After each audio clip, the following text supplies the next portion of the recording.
Assalamualaikum warahmatullahi wabarakatuh.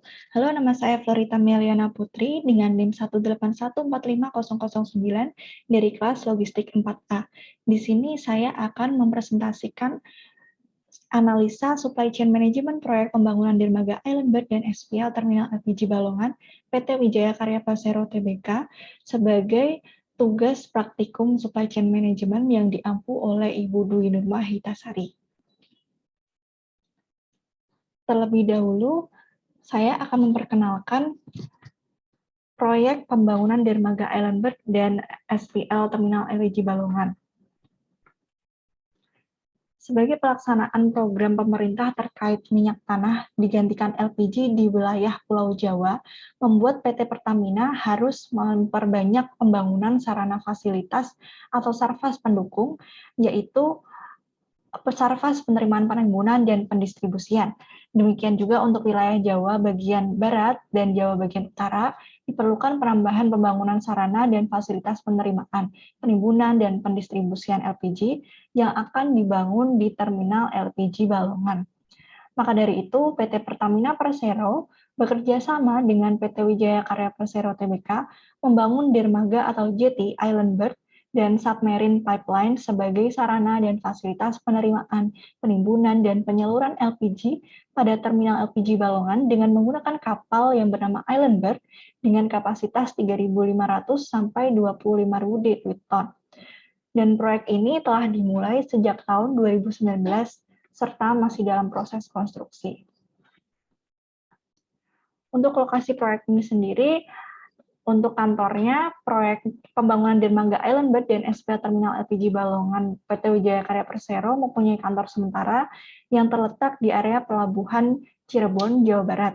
Kantor ini disebut dengan Kantor Direksi Kitwika Cirebon dan difungsikan sebagai pusat administrasi serta rapat dalam rangka pembahasan konstruksi proyek. Untuk site proyeknya sendiri, proyek dermaga Islandberg sendiri terletak cukup menempuh waktu dari kantor direksi Kitwika Cirebon, karena kantor direksi Kitwika Cirebon tadi kan di kota Cirebonnya, sementara site project-nya ada di tengah laut di daerah Indramayu, terutama Balongan. Lokasi proyeknya sendiri berada di tengah laut sejauh 7 km dari garis pantai Karangsong, Kecamatan Indramayu, Kabupaten Indramayu, Jawa Barat. Kegiatan yang dilakukan di site project ini adalah melakukan pekerjaan konstruksi dermaga dan SPL yang dilakukan oleh fungsi konstruksi. Selanjutnya, saya akan menjelaskan tentang supply chain management. Seperti yang sudah dijelaskan teman-teman kemarin, supply chain management itu merupakan keterlibatan jaringan organisasi dari organisasi hulu sampai ke hilir dalam mengelola kegiatan untuk menghasilkan barang dan jasa sampai pada pelanggan terakhir. Rangkaian hubungan antara organisasi tersebut terjadi dalam suatu rentang proses perubahan material, dimulai dari tahapan material bahan baku hingga produk akhirnya mencapai pengguna akhir. Di sini juga saya sematkan tentang total supply chain management yang telah dijelaskan di teori supply chain management yang lalu. Total supply chain management ini mengintegrasikan antara supplier, internal supply chain, sampai dengan customer. Dari mulai aliran keuangan, aliran material, dan juga aliran informasi. Lalu untuk supply chain management proyek konstruksi, untuk supply chain management proyek konstruksi ini adalah keterlibatan jaringan organisasi dari organisasi hulu sampai hilir yang melakukan kegiatan untuk menghasilkan barang dan jasa atau output produk konstruksi sampai pada pelanggan terakhir. Di sini untuk pelaku hulu adalah pemasok dan subkontraktor. Lalu kontraktor sebagai pelaku usaha bekerja sama dengan konsultan desain. Untuk pelaku hilirnya sendiri adalah owner dari proyek konstruksi ini, yang mana itu adalah PT Pertamina Persero. Nah, di sini construction supply chain management ini memiliki bentuk yang kompleks seperti pada gambar ini. Karena ada banyak pelaku dan juga kepentingan yang tergabung dalam pelaksanaan proyek konstruksi tersebut. Nah, pada pelaksanaan pekerjaan konstruksi tersebut, aliran barang dan jasa terpusat kepada kontraktor.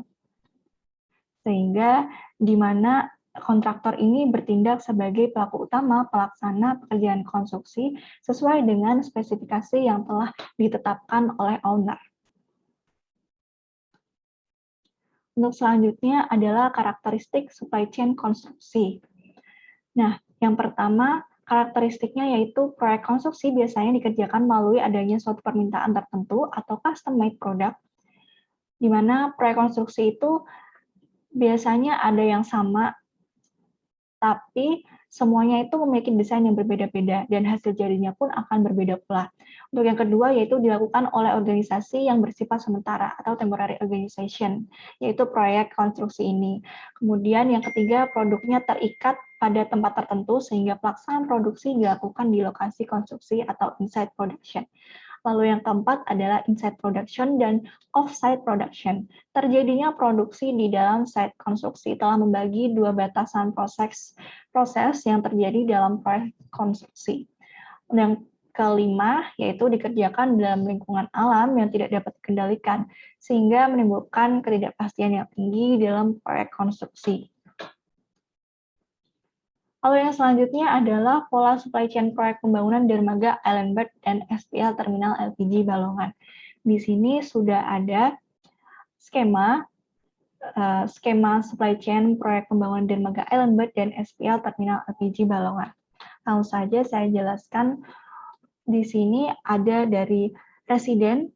Residen ini adalah PT Pertamina Persero, namun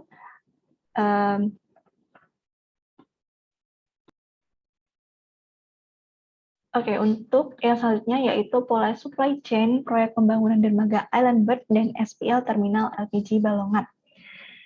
Di sini sudah ada bagan pola supply chain proyek pembangunan dermaga Island Bird dan SPL Terminal LPG Balongan. Untuk yang pertama yaitu residen. Di sini residen adalah Terminal LPG Balongan mempunyai inisiatif untuk menambah sarana dan fasilitas penerimaan, penimbunan, dan penyaluran LPG. Lalu, inisiatif tersebut disampaikan ke PT Pertamina Pusat. Setelah itu, PT Pertamina Pusat menyetujui inisiatif tersebut dan dilakukanlah open tender, pembukaan tender proyek ini. Lalu, PT Pertamina Pusat meng-hire arsitek dan konsultan untuk mendesain gambaran besar dari proyek pembangunan dermaga Island Bird dan SPL Terminal LPG Balongan. Setelah mendapatkan desain gambaran besar proyek pembangunan ini, kemudian diserahkan ke kontraktor, yaitu di sini adalah PT Wijaya Karya Persero Tbk. Nah, melalui fungsi procurement, PT Wijaya Karya Persero Tbk melakukan pengadaan barang dan jasa yang terkait dengan pelaksanaan pekerjaan pembangunan dermaga Island Bird dan SPL Terminal LPG Balongan. Kemudian setelah mendapatkan mitra atau supplier yang cocok, di sini di-split lagi menjadi dua suppliernya, yaitu direct supplier atau subkontraktor dan indirect supplier. Untuk subkontraktor sendiri ini fungsinya adalah untuk melakukan pekerjaan, pekerjaan di dalam pekerjaan proyek pembangunan dermaga Island Bird dan SPL Terminal LPG Balongan. Kemudian subkontraktor tersebut kan mesti membeli material-material yang bersifat consumable atau cepat habis. Nah, material-material tersebut dibeli oleh subkontraktor dari indirect supplier yang mestinya berbeda-beda. Lalu, subkontraktor melakukan pekerjaan tersebut yang telah tertera dalam kontrak antara kontraktor utama dan juga subkontraktor itu, melakukan pekerjaan tersebut bersama dengan main kontraktor di site-nya. Setelah selesai, proyek tersebut akan ditinjau ulang bersama dengan owner. Jadi kontraktor utama di sini PT Wijaya Karya akan meninjau ulang bersama dengan owner jika proyek tersebut telah selesai. Kemudian jika sudah dilakukan commissioning dan lolos, maka PT Wijaya Karya Persero Tbk sebagai main kontraktor akan menyerahkan atau handover proyek tersebut ke PT Pertamina Persero Tbk. Setelah melakukan penyerahan proyek konstruksi tersebut, PT Pertamina Persero Tbk akan memberikan otorisasi kepada Terminal LPG Balongan untuk mengoperasikan sarana dan fasilitas tersebut. Lalu ada juga di sini aliran material dari skema ini. Aliran material ini bergerak dari supplier ke internal supply chain, yaitu internal supply chain-nya PT Wijaya Karya Persero as a main contractor, kemudian bergerak ke owner, yaitu PT Pertamina Persero. Lalu untuk aliran keuangannya, aliran keuangan ini bergerak sebaliknya dari PT Pertamina Persero sebagai owner, kemudian ke internal supply chain, dan yang terakhir ke supplier. Lalu untuk aliran informasinya, untuk aliran keuangannya tadi, yaitu berbentuk seperti kredit, LC, dan juga pembayaran lainnya. Untuk aliran informasi ini bergerak bolak-balik, mulai dari supplier ke internal supply chain, lalu ke owner, ataupun sebaliknya dari owner, internal supply chain, ke supplier. Lalu untuk yang selanjutnya yaitu komponen dari total supply chain management. Yang pertama adalah supplier. Di sini supplier, seperti yang sudah dijelaskan tadi, supplier pada PT Wijaya Karya Persero as a main kontraktor itu di-split menjadi dua, yaitu direct supplier dan indirect supplier. Proyek pembangunan jetty dan SPL Terminal LPG Balongan memiliki beragam pekerjaan dalam mencapai tujuannya. Dan pekerjaan tersebut tidak sepenuhnya dikerjakan oleh kontraktor utama, yaitu PT Wijaya Karya Persero Tbk, seperti yang sudah dijelaskan tadi. Namun, ada beberapa pekerjaan yang diserahkan ke subkontraktor. Di mana pada penjelasan di sini, kita bisa gambarkan direct supplier ini adalah subkontraktor dari PT Wijaya Karya Persero. Sementara indirect supplier ini merupakan mitra dari direct supplier untuk pengadaan barang-barangnya.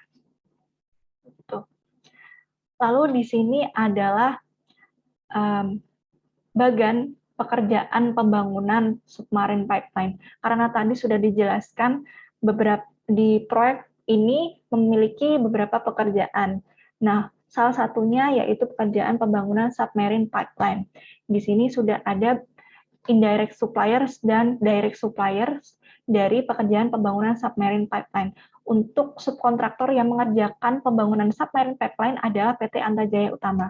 Dan PT Antajaya Utama memasok material-materialnya dari indirect supplier seperti PT KHI Pipe Industries, PT Industrial Pipe, PT Alpha Valve Indonesia, PT Kemasindo Surya Mufar, PT Fajar Benua Indo-Pipe, dan PT Fastindo Wiratama. Untuk material-materialnya adalah seperti valve, pipa, fitting, dan lain-lain. Lalu yang kedua adalah pekerjaan pembuatan beton precast. Untuk subkontraktor yang mengerjakan pembuatan beton precast ini adalah subkontraktor Mandor Chandra. Nah, Mandor Chandra ini memasok material-materialnya dari indirect supplier seperti PT Jakarta Cakra Tunggal Steel, PT SCG Ready Mix Indonesia, dan PT Swarna Baja Pasifik. Lalu yang ketiga adalah pekerjaan pembuatan instalasi pipa firewater. Di sini, subkontraktor yang mengerjakan adalah Mandor Shiwa. Mandor Shiwa ini memiliki indirect suppliers, yaitu PT Ragam Teknik Ramora, PT Dinar Inti Duba, PT Cakra Indo Engineering, PT Alpha Valve Indonesia, dan Wika LPG Balongan. Kemudian ada lagi pekerjaan pembangunan upper structure. Pekerjaan pembangunan upper structure ini dikerjakan oleh Mandor Chandra juga, dan Mandor Chandra memasok material-materialnya dari indirect supplier seperti PT Santi Group, PT Matek Asia Peti Ltd, PT Adigana Perkasa Mandiri, PT Duta Firza, PT Rimai Energi, PT Yokogawa Indonesia, PT Wahana Adireksa Pratama, dan Mika LPG Balongan. Lalu untuk pekerjaan pemancangan tiang pancang dikerjakan oleh PT Berdikari dengan indirect suppliers yaitu PT Swarna Baja Pasifik.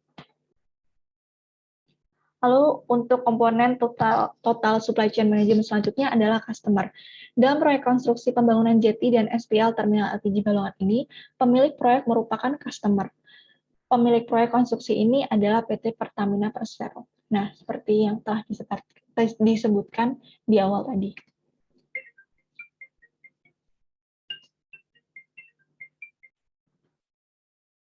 Lalu untuk komponen total supply chain yang selanjutnya adalah internal supply chain. Untuk internal supply chain management ini adalah fungsi-fungsi yang bekerja sama dan bersinergi di PT Wijaya Karya Persero Tbk, khususnya di proyek pembangunan Dermaga Island Bird dan Terminal LPG Balongan. Untuk yang pertama yang dilakukan adalah permintaan material oleh user atau pembuatan SPB. Setelah user membuat SPB, meminta material, diserahkan ke pihak procurement untuk ditinjau, lalu setelah procurement menyetujui, pihak gudang akan melakukan stok opnam barang-barang yang diminta oleh user. Pengecekan ketersediaan material tersebut ada atau tidaknya di gudang. Jika tersedia, maka akan membuat BAPD atau berita acara pengeluaran barang oleh gudang. Lalu jika tidak tersedia, maka pihak gudang akan memberitahu ke procurement bahwa tidak ada material tersebut, lalu procurement akan mengadakan material tersebut. Setelah itu, maka procurement akan membeli material tersebut, baik impor maupun lokal, lalu material datang diterima oleh gudang, setelah datang, gudang akan menyimpan material tersebut di gudang. Lalu setelah itu, setelah membuat berita acara pengeluaran barang, maka akan dicek kualitas materialnya oleh QC, lalu memberikan informasi ke user yang meminta barang tersebut, kemudian pembuatan schedule pengiriman dan logistik plan oleh gudang, lalu material dikirim ke site, setelah itu materialnya sampai di tangan user, dan dilakukanlah pelaksanaan pekerjaan konstruksi oleh fungsi konstruksi. Kemudian yang selanjutnya adalah mitigasi resiko proyek pembangunan jetty dan SPL Terminal LPG Balongan. Untuk pemetaan aktivitasnya, saya menggunakan metode SCORE atau Supply Chain Operated atau Supply Chain Operation Reference. Untuk yang pertama, proses utamanya adalah plan. Subprosesnya adalah engineering, detail aktivitasnya adalah perencanaan desain PNID proyek. Kejadian risiko bisa saja terjadi kesalahan perkiraan ukuran dan desain, terdapat perbedaan antara desain yang diinginkan owner dengan hasil desain kontraktor. Lalu untuk penanganan resikonya, yang pertama yaitu melakukan pengulangan survei ukuran material terhadap perencanaan desain, mengajukan shop drawing kepada pihak perencana, dan melakukan sinkronisasi antara gambar rencana dan RAB sehingga informasi yang kurang dalam gambar bisa dipadukan melalui RAB. Lalu untuk subproses sipil mempunyai aktivitas perencanaan material yang dibutuhkan dalam pembangunan proyek.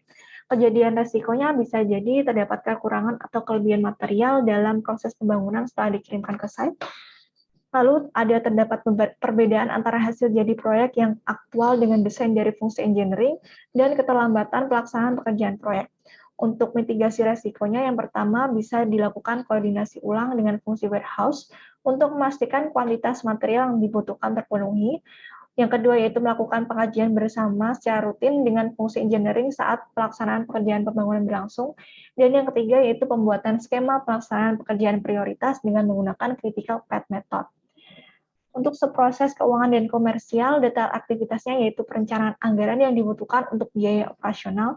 Kejadian resikonya bisa jadi over atau under budget anggaran pengadaan operasional perusahaan dan ketidaksesuaian antara rantai pasok dengan rencana keuangan.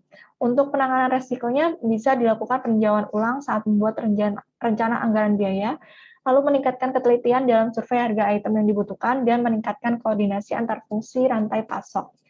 Untuk subproses selanjutnya yaitu warehouse, detail aktivitasnya yaitu perencanaan jadwal pengiriman dan logistik, plan material ke site. Kejadian risikonya bisa jadi pengiriman material terlambat sampai ke site, kemudian terdapat quantity loss atau over quantity pada material yang dikirimkan, dan terdapat perbedaan antara perencanaan dan aktual ruang untuk peletakan material di transportasi pengiriman. Lalu mitigasi risikonya bisa dilakukan peningkatan koordinasi antar fungsi rantai pasok, bisa dilakukan monitor supplier maupun ekspeditor terkait dengan pengiriman material, melakukan stok opnam secara berkala material yang akan dikirimkan, dan perencanaan kembali logistik plan. Untuk yang kedua, proses utama source, subprosesnya yaitu procurement dan human capital. Untuk subproses procurement, detail aktivitasnya mencakup pemilihan subkontraktor dan pemilihan supplier. Kejadian risikonya bisa jadi kualitas dan kuantitas tenaga kerja yang rendah dan pengiriman material yang tidak sesuai dengan rencana awal. Untuk penanganan risiko atau mitigasi risikonya bisa dilakukan seleksi di awal terhadap beberapa penyedia tenaga kerja dan melakukan komunikasi dan koordinasi yang baik dengan owner sehingga setiap pekerjaan yang tidak sesuai dengan kontrak bisa masuk ke dalam pekerjaan tambah. Lalu untuk subproses human capital, letak aktivitasnya adalah manajemen sumber daya manusia. Kejadian risikonya bisa jadi menurunnya produktivitas tenaga kerja, sehingga mitigasi risiko yang bisa dilakukan adalah manajemen kerja, tenaga kerja yang baik seperti jadwal lembur, dan lain-lain. Lalu yang nomor 3, proses utama MEC, subproses sipil, quality control, dan HSE. Detail aktivitasnya adalah yang pertama untuk sipil melakukan pemantauan pekerjaan subkontraktor dan melakukan entity test. Kejadian risiko yang bisa dialami adalah yang pertama hasil pekerjaan subkontraktor yang tidak memenuhi standar dan subkontraktor terlambat dalam penyelesaian pekerjaan. Sehingga didapatkan mitigasi risiko yang bisa dilakukan adalah memindahkan risiko ke subkontraktor serta mengurangi risiko dengan seleksi di awal terhadap subkontraktor. Untuk pelaksanaan entity test-nya, kejadian risiko bisa jadi terjadi perbedaan hasil uji antara reputasi pertama dan kedua, sehingga mitigasi risikonya harus dilakukan reputasi pengujian entity test. Untuk subproses quality control, detail aktivitasnya adalah inspeksi kualitas material. Untuk kejadian risikonya bisa terjadi kerusakan pada saat material diterima oleh fungsi sipil. Untuk mitigasi risiko bisa dilakukan inspeksi material secara berkala saat material berada di gudang maupun di on-site. Lalu ada subproses HSE, yaitu memiliki aktivitas inspeksi alat berat. Kejadian risikonya bisa jadi loss quantity check pada saat inspeksi, sehingga mitigasi risiko yang bisa dilakukan yaitu inspeksi dengan lebih dari satu pekerja HSE. Untuk yang keempat, ada proses utama yaitu handover dengan subproses manajer proyek. Data aktivitasnya adalah identifikasi hasil konstruksi bersama owner. Kejadian risikonya adalah permintaan perbaikan beberapa hasil pekerjaan oleh owner. Untuk mitigasi risiko tersebut bisa dilakukan koordinasi dengan owner mengenai rencana dan jadwal perbaikan. Nah, begitulah mitigasi risiko dari proyek pembangunan dermaga Island Bird dan SPL Terminal LPG Balongan. Untuk yang selanjutnya adalah materi tentang vendor managed inventory. Vendor managed inventory merupakan salah satu sistem manajemen persediaan yang mengutamakan kerjasama antara pihak supplier dan buyer. Dalam sistem VMI ini, supplier memonitor dan bertanggung jawab atas persediaan yang ada pada buyer. Sedangkan buyer berkewajiban memberikan data-data inisial seperti kapasitas produksi atau besar permintaan konsumen. Penerapan VMI ini memerlukan kolaborasi yang kuat antara pemasok, pihak ketiga, dan juga konsumen atau koordinasi informasi, sistem pembayaran inventory, dan pembagian tanggung jawab dan risiko yang jelas di antara pelaku kegiatan. Untuk faktor-faktor yang mempengaruhi vendor managed inventory, yaitu yang pertama, hubungan dengan mitra kerja, kemudian yang kedua, keuntungan bagi kedua belah pihak, ketiga, memiliki tujuan yang sama atau common goal, dan keempat, sumber daya yang mendukung, serta yang kelima, teknologi yang memadai. Untuk yang selanjutnya yaitu manfaat penerapan vendor managed inventory. Yang pertama yaitu penghapusan safety stock, yang kedua tingkat inventory lebih rendah, dan yang ketiga pengurangan biaya admin terkait pembelian. Nah, dikarenakan proyek pembangunan dermaga Island Bird atau JT dan SPL Terminal LPG Balongan ini tidak terdapat material yang harus terus dipasok, maka proyek ini tidak menerapkan vendor managed inventory. Begitu saja yang bisa saya sampaikan. Kurang lebihnya saya mohon maaf. Terima kasih. Wassalamualaikum warahmatullahi wabarakatuh.